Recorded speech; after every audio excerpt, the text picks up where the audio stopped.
Sometimes your weekend is just so full of gaming and football, you wake up like this on a Monday morning.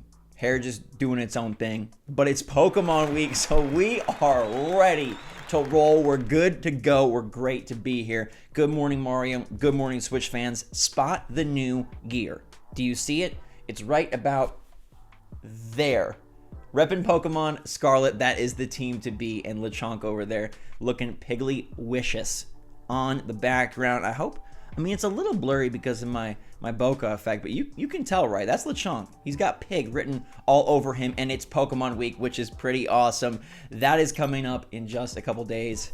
I got some spicy videos delivering for you. I think this game is going to, well, we'll save that for later. Today, though, I want to get in on Nintendo's big new DLC. All right, but first, Sonic Frontiers, like they just know how to ruffle feathers. Now, I told you I was wrong about Sonic. I thought Sonic is a lot more fun and a lot better than I expected it to be. I think the Switch version is actually pretty playable. I've seen people say otherwise, but it's really okay. If you want a fun time with Sonic and you're not expecting perfection, like, I like the Frontiers cartridge.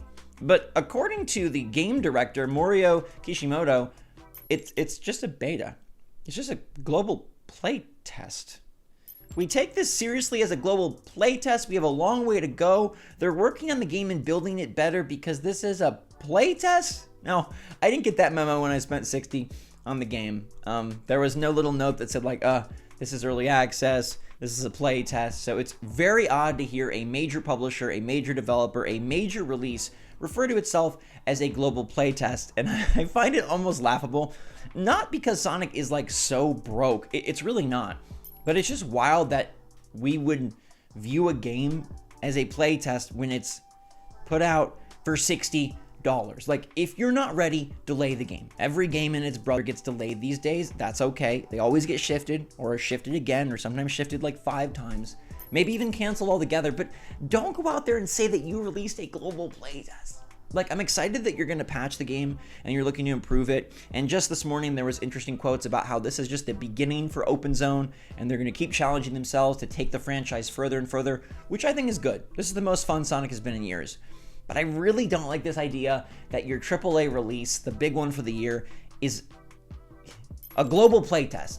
Now, do they really believe that? Are they just saying that? I don't know, but please tell me I'm not crazy. It is not a good look to call your big release a play test, especially after we all paid. So it's a paid test, not a play test, and I don't feel great about that. No matter how fun the game is, I don't want to know that you could have done better or more if you had the time. Sonic Frontiers, it'll probably be in our minds for a while, and you know, I think it's going to end up on my recommended list for this year, so it's not all crazy, it's just a play test. What's better than awards? What's better than nominees to ruffle the feathers of folks who were fans of games that didn't get enough love? But luckily, Nintendo got quite a bit of love in Jeff Keighley's show.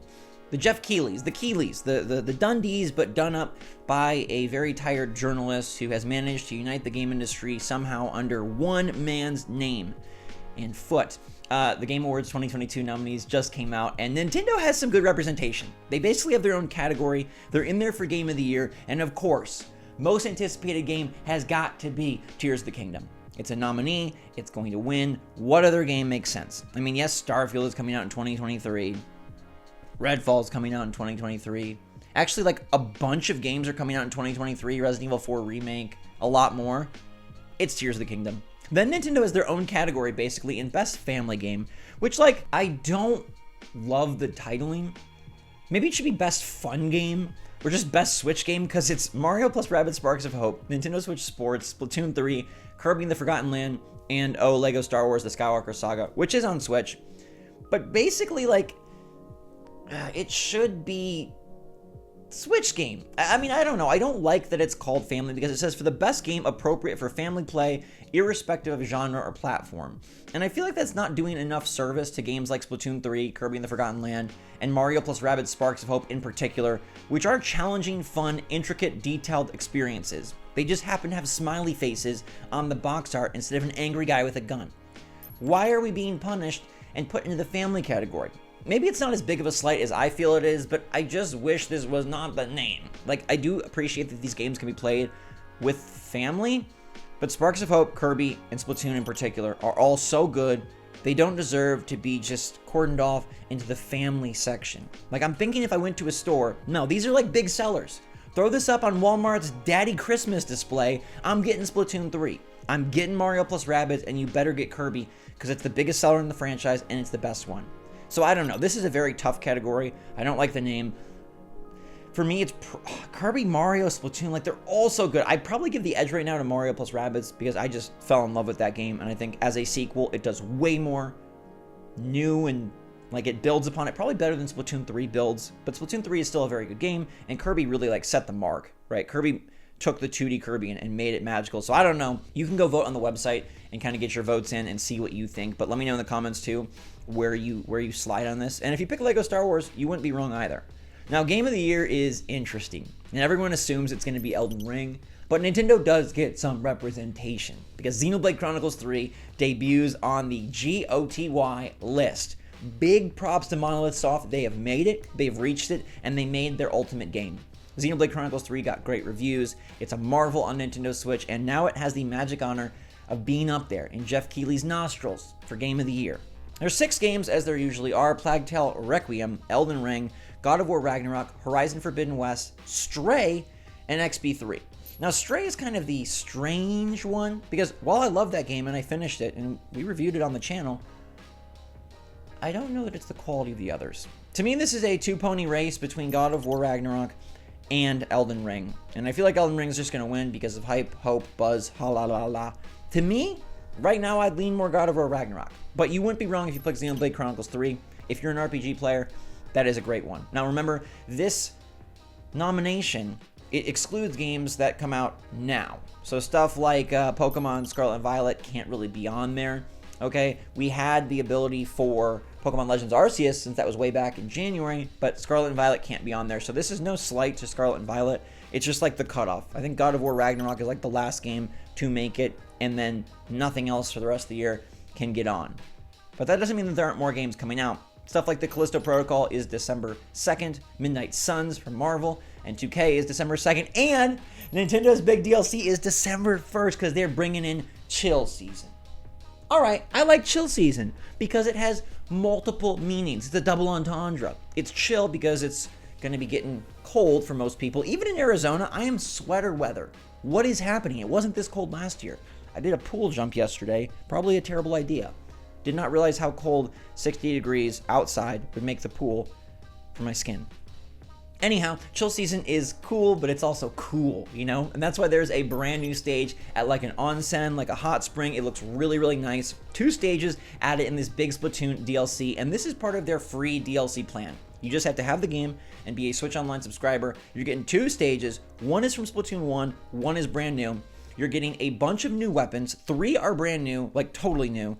And then the rest are coming back from old games. There's 1 new charger, 1 new roller. X-Power battles are coming in. This is where you can sort of like put up some of your X-Power and bet it. So it's going to be elite ranking in Anarchy battles, and then you can do these X-Power, X battles to really see if you can climb to the tippy top of the leaderboards. And Big Run is beginning. Big Run is going to be debuting over at Wahoo World, so it's going to be the Salmonids taking over Wahoo World. Eventually, it looks like they might take over the city itself, but starting off with Wahoo World, the theme park, and just bringing a big Salmon Run event to the game. So this was all kind of content that was promised early on, and now they're following through, but it's good to see that it's going to be in a big pack. There will also be new gear, new custom titles, new victory emotes, new stickers, and more, and it's going to be one giant pack that symbolizes cool.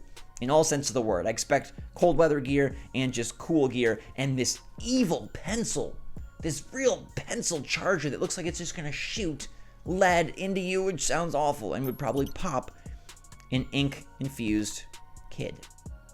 Danger, Will Robinson, but the pack arrives December 1st, and that tells me that Nintendo is ready to pump out another DLC. All right, this one is going to be big. They will do paid DLC later, but this is big free, and then Mario Kart is going to be next up, and I bet they announce that either later this week or next week if they want to save.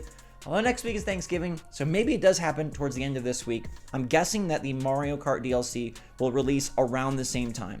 Splatoon 3 DLC December 1st, maybe Mario Kart DLC the following weeks, like December 8th. That feels about right. This is Wave 3. We know a couple of the courses, but we got to see the rest and bring in some holiday heaven Mario Kart action. Now, they do have the bundles coming out again, right? So you know they're going to announce it before the bundle, right? The bundle is the Switch plus Mario Kart plus 3 months online. And to get people excited, they will announce the DLC. So like I said, I expect that later this week. But a pretty good Monday, a lot going on. Let me know what you're picking for Game of the Year. Let me know if you think paying $60 for a Sonic playtest is silly. And let me know if you want to use this evil pencil in Splatoon 3. It's going to be a fun week because it's Pokemon Week. Shout out to my boy, Lechonk, and shout out to all y'all who are about to get the best Pokemon content on this platform. Thank you so much for watching. Stay safe, stay healthy, stay happy, stay positive out there. Enjoy your week. Love you lots. SwitchForce out.